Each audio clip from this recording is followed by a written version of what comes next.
দর্শক দেখতে পাচ্ছেন এই R15টা এখন কিট লাগানো হচ্ছে, নতুন রং করা হয়েছে। এটা আমাদের মিস্ত্রি রন্তু ভাই, সুন্দর করে লাগা, বুঝছো ভাই?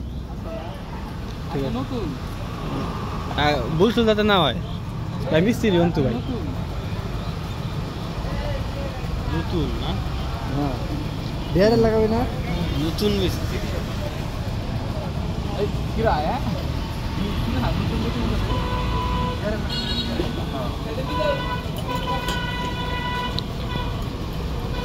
সব কিছু ফিটিং করবো না,